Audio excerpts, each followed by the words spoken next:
ज्ञानेश्वरीचा 3रा अध्याय 222वी ओवी संपली होती. ती ओवी अशी: हे अनुचित कैसेनी कीजे, अग्राह्य केवी इच्छिजे, अथवा इच्छिले ही पाविजे, विचारी पा.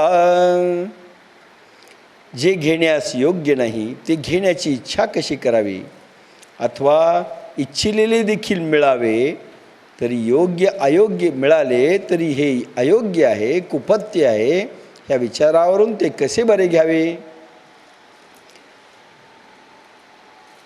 भगवान ज्ञानेश्वर महाराज स्वधर्म हा आचरलाच पाहिजे, भलेही तो कठीण वाटो, भलेही त्रास होवो. परधर्म म्हणजे गतिवंत धर्म, प्रकृतीचा धर्म, संसारात रममान होणारा धर्म, इंद्रियांना बाह्य विषयाकडे नेणारा धर्म हा कितीही चांगला वाटला तरी तो योग्य नाही. कारण संसारामध्ये जे घेण्यास योग्य नाही ते घेण्याची इच्छा कशी करावी. काय संसारात चांगलं घेण्यासारखं काय आहे. कारण जी वस्तू टिकूच शकत नाही, केव्हा तरी संपणार आहे, आणि ज्याच्यासाठी घेतो तो देह देखील आपला टिकू शकणार नाही, आणि म्हणून त्याच्या इच्छा केल्याने तुमचं काय सुखी तुम्ही होणार आहेत. म्हणजे याचा अर्थ असा नाही की संसाराच्या वस्तू त्याज्य आहेत. याचा अर्थ असा की संपूर्ण जीवनाचं सार त्या वस्तू नाही आहे, ते विषय नाही आहे. की संपूर्ण जीवन उधळून टाकायचं आणि त्या वस्तू खरेदी करायच्या, पैसा मिळवायचा, सगळं काही करायचं, सर्वस्व नाही. एक वन ऑफ दी पार्ट आहे, पण बाकीचा पार्ट जो अध्यात्माचा आहे फक्त ह्या जन्मात मिळणार आहे. म्हणून भगवान स्पष्ट सांगतायत, अथवा इच्छिलेले देखील मिळाले तरी अयोग्य आहे. काय करणार ते इच्छिलेले मिळवून. राष्ट्रपतीचा एवढा मोठा 36 खोल्याचा राजवाडा अब्दुल कलामला सोडावा लागला. किती दिवसाकरता होता? काही वर्षाकरता होता. संपलं. 2 सुटकेस घेऊन बाहेर जाणार. बस असंच आहे. आपणही कधी आलो त्या घरात केव्हा तरी सोडून जाणार. म्हणजे मिळालं तर ती वस्तू सोडूनच जावी लागणार आहे, ती तुमच्या उपयोगात येणार नाही आहे. म्हणून त्याच्या मर्यादा जाणून ठेवाव्यात. आणि आपलं मेन एम काय हे लक्षात घ्या. तरी लोकांची धवळारे, देखो निया मनोहरे, असती आपुली तणारे, मोडावी केवी. लोकाची सुंदर चुणे गच्ची घरे पाहून आपल्या असलेल्या गवताच्या झोपड्या मोडाव्यात काय. दुसरे लोक संसारात खूप मिळवत आहेत, खूप श्रीमंत झालेत, राजवाडे बांधले. चुन्याच्या गच्च्या त्या काळात होत्या माऊलींच्या वेळेस. त्या जरा हायली सगळे श्रीमंत लोक चुन्याची गच्ची करायचे. म्हणून ते उदाहरण आहेत. आज आपण उदाहरण घेऊ. चांगले बंगले जरी असतील, खूप मोठे चांगले बंगले असतील, खूप पॉश राजवाड्यासारखे बंगले असतील, तरी काही उपयोग होणार नाही. कारण तुमचं झोपडं कमी येणार आहे. आपण आपलं झोपडं मोडलं ते तर मिळणारच नाही, दोन्हीकडून गेले. म्हणून स्वधर्म केव्हाही त्याज्यू नका. दुसऱ्याची वागणूक पाहून, परधर्माची वागणूक पाहून तुम्ही तुमचे झोपडे मोडू नका, दोन्हीकडून जाल. हे असो वनिता आपुली, कुरूप जरी झाली, तरी भोगिता तेची भली, जिया परी. हे असो, आपली स्त्री कुरूप जरी असली तरी भोगण्यासाठी तीच ज्याप्रमाणे योग्य आहे. अरे दुसऱ्यांच्या बायका चांगल्या दिसतात म्हणून तुम्ही तुमच्या बायकाला सोडू नका. तुमची बायको कशी कुरूप जरी असेल तरी ती तुमचीच बायको आहे, तुम्हालाच कामी येणार आहे. म्हणून दुसऱ्याच्या बायकोकडे पाहू नका. असं स्पष्ट सांगतायत की परधर्म भयावह आहे, स्वधर्म किती कठीण असो तो तुमचा आहे हे लक्षात घ्या, तुमचं कल्याण करणार आहे. अभ्यास किती कठीण असो शेवटी आपलं कल्याण करणारे विद्यार्थ्यांनी समजावं अशी स्थिती येते. तेवी आवडे तैसा साकड, आचरता जरी दुवाड, तरी स्वधर्मची सुरवाड परत्रीचा. त्याप्रमाणे वाटेल तसा कठीण प्रसंग आला आणि आचरताना जरी अवघड वाटला तरी आत्मधर्मच परलोकीचे सुख देणारा आहे. टीप पहा, स्वधर्मात प्राणाला ऊर्ध्वगती असते. ही निस्पंद निष्कर्म निर्विषयी चढण आहे. सुप्त प्रकृतीत विषयी काम, विषयी कर्मगती व विषयात घसरण आहे, उतार आहे. पण विषयी लोकांना निर्विषय चढण दुर्घट आहे.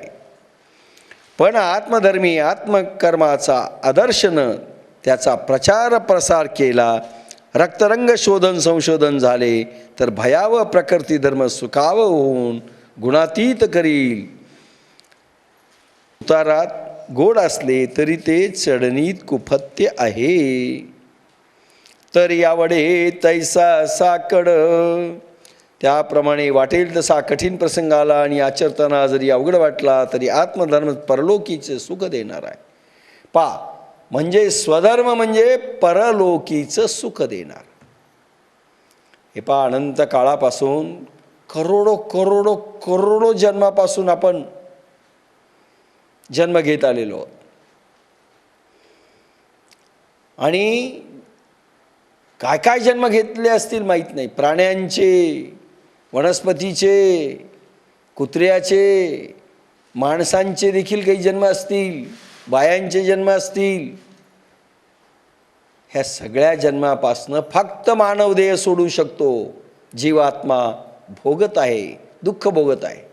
मेल्यानंतर यमदरबारात भोगतो आणि जिवंतपणी संसारात भोगतो. म्हणजे याला दुःखच भोग आहेत आणि फक्त सोडवणूक मानवी देहामध्ये आहे. आणि मानवी देहातही हिंदुस्तान, दुसरा देश नाही, फक्त हिंदुस्तान हा भारत. याच्यामध्येच काय तुम्हाला आणि योग मिळाला तर. म्हणून एक एक क्षण महत्त्वाचा आहे. स्वधर्म कठीण जरी वाटला, संसार आणि परमार्थाची सांगड कशी घालावी आम्हाला जमत नाही, संसारात एवढा कठीण आहे तर परमार्थ त्याच्याबरोबर शक्यच नाही. किती कठीण हो, तुम्हाला हे केलंच पाहिजे तरच परलोकीचं सुख मिळेल, नाही तर पुन्हा तुम्हाला अनंत काळापर्यंत जावं लागणार. काय अनंत काळाच्या प्रवासात आज आपल्या स्मृतीवर झापड आहे. माहिती नाही आपल्याला की आपले किती जन्म झाले. एखाद्या वेळेस एखाद्या यंत्राने किंवा अतींद्रिय दृष्टीने जर आपल्याला आपले जन्म दिसले तर लक्षात येईल, बाप रे, करोडो जन्मापासून आपण फिरत फिरत फिरत फिरत आलेलो आहोत आणि पुन्हा अनंत प्रवासाकडे जाणार आहोत. हे मध्ये एक स्टेशन आहे, धर्मशाळा. जग हे बंदीशाळा, हे फक्त धर्मशाळा आहे. तुम्हाला वाटेल 70-80 वर्ष हो. अरे ब्रह्मदेवाच्या आयुष्याच्या मानाने तर आपण 1 सेकंदाचे नाहीत. खडक्कन जन्मले की मेले, ते पाहतही नसेल. काही काही किडे जसे मरतात तसं आपल्याला खूप वाटतं. आता बा काही काही किडे मरताना तुम्हाला दिसतील,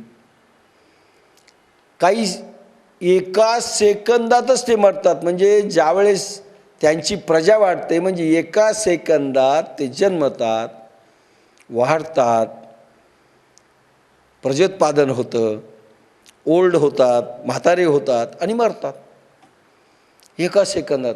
आपल्या दृष्टीनं 1 सेकंद आहे, त्यांच्या दृष्टीनं पूर्ण आयुष्य 1 सेकंद म्हणजे. काही 20 दिवसाचं आयुष्य, काही 17 दिवसाचं आयुष्य, बोंडाळी कापसाची 21 दिवसाचंच आयुष्य आहे. त्याच्यातच वाढते, 6व्या दिवशी तरुणपणात येते. आपल्या दृष्टीने खूप, त्यांच्या दृष्टीने खूप खूप झाला तो काळ. 21 दिवस म्हणजे झालं, म्हातारा झाला, मेला.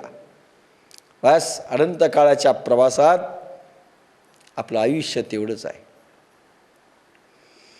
आणि त्यामुळे इतकं छोटं आयुष्य आहे. हे सगळं धर्मशाळा आहे, पण आपण ज्यावेळेस तीर्थयात्रेला जातो, परवा आपण सगळे लोक गाणगापूरला गेलो होतो, 4 दिवस राहिलो. आता 4 दिवस गाणगापूरला राहिल्यानंतर तुम्ही जर असा विचार केला की हे आपलं आहे घर, चालेल? किल्ली किती होती? 4 दिवसाची. 5व्या दिवशी सामान बाहेर फेकलं जाईल.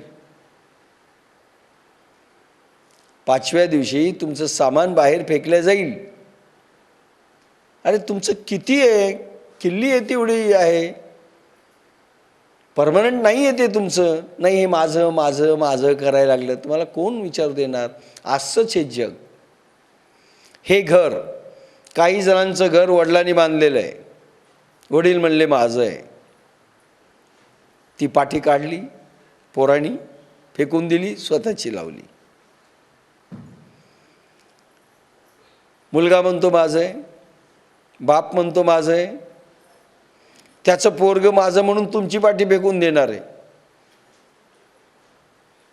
आता मी गेलो तो माझा मुलगा राजेश काढून फेकून दिली आमची पाठी, गेले स्वर्गीय. आता माझं घर आहे. प्रत्येक जण माझं घर म्हणतोय. मी गेलो, ते गेले, ते गेले. म्हणून जे घर, मालकी कोणाची आहे? त्या घरावर ते. मग तुमचं जर ते घर होतं, तुमची जर तिथे मालकी होती, तर दुसरा आला कसा? बरं, घर रडत नाही तुमच्यासाठी, तुम्ही गेले तर. त्याला काय, किती पिढ्या जाओ, जमीनदोस्त झाले की संपलं. म्हणजे तुम्ही म्हणताय ते माझं माझं आहे, पण ते घर म्हणत नाही, त्या वस्तू म्हणत नाहीत मी कोणाचा आहे म्हणून. ते मात्र निरीच्छ संतासारखे आहेत त्या वस्तू. आणि म्हणून जसं जगाच्या धर्मशाळेमध्ये तुम्ही गेल्यानंतर, एखाद्या तीर्थयात्रेत आपण गेल्यानंतर ज्यावेळी 4 दिवसाकरता जातो, तिथली कोणतीही वस्तू आपली असू शकत नाही. ती कॉट नाही, ती गादी नाही. बस हे 60, 70, 80 वर्षाचं जे आयुष्य, 90 वर्षाचं कोणाला काय लाभेल ते, बस तेवढंच आपलं आयुष्य आहे. आणि त्या आयुष्यात आपलं काहीही नाही, कारण तसंच जसे आलो होतो तसंच सगळं सोडून जाणार. आणि हे जर सोडून जाणार असू तर मिळवण्याकरिता संपूर्ण आयुष्य पणाला लावणं अयोग्य आहे. कारण याच्याने तुम्हाला परलोक साधणार नाही. कारण अनंत काळाच्या प्रवासामध्ये तुमचा निघाल्यानंतर 60, 70, 80 वर्षाचं जे तुम्हाला आयुष्य लाभलेलं आहे, त्या आयुष्यामध्ये हे काही क्षणाचं आहे. ब्रह्मदेवाच्या आयुष्यामध्ये तर 1 सेकंदही नाही हो. पटकन जन्मलो काय मेलो काय. आत्ताच मी किड्यांचं उदाहरण दिलं. अरे काहींचं लगेच जन्मतात, लगेच वाढतात, लगेच मरतात. काहींचं 20 दिवसाचं, काहींचं 5 दिवसाचं, काहींचं 4 दिवसाचं आयुष्य संपलं. एकदा भगवान श्रीकृष्णाच्या काळातील गोष्ट आहे. राजा मुचकुंद फार पराक्रमी राजा होता.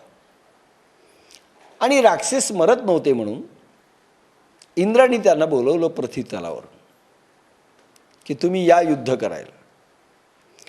आणि या राजा मुचकुंद स्वर्गामध्ये युद्ध करायला लागला.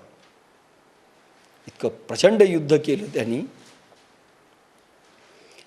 आणि युद्ध झाल्यानंतर जिंकल्यानंतर इंद्राणी स्वागत वगैरे केलं. छान छान, तुम्ही आता स्वर्गात काही दिवस राहा. नाही म्हणले, मला आठवण यायली. आणि कोणाची? माझी बायको, माझे पोरं, माझे नातू, सगळ्यांना भेटतो म्हणे. किती दिवस झाले मी युद्ध करायलो म्हणले. काही वर्ष झाले युद्ध करायलो. ते म्हणे कोणती बायको, कोणते? इंद्राने सांगितलं कोणती बायको तुमची? नाही माझी बायको. ते म्हणे ती केव्हाच मेली. कसे काय? सगळे मेले म्हणले. अहो हजारो वर्ष झाले पृथ्वी तलावरचे, इथे तुम्हाला काही जे वर्ष वाटत आहेत युद्ध केलं, पृथ्वी तलावर हजारो वर्ष झाले, अनंत पिढ्या तुमच्या संपल्या, आता कोणी राहिलेलं नाही आहे, कुठे जाणार. इतकं वाईट वाटलं. विजय देखील वाईट वाटतो, आपलं कोणी कौतुक करणारा नसेल, आपल्यासाठी त्याचा काही उपयोग नसेल तर पैसाही उपयोगी पडत नाही असं वाटतं, धनधान्य संपत्ती काही उपयोगी पडत नाही असं वाटतं. त्यांनी सांगितलं काय वर माग, म्हणे काय वर मागू, ज्यांच्यासाठी मागायचं होतं, ज्यांना दाखवायचं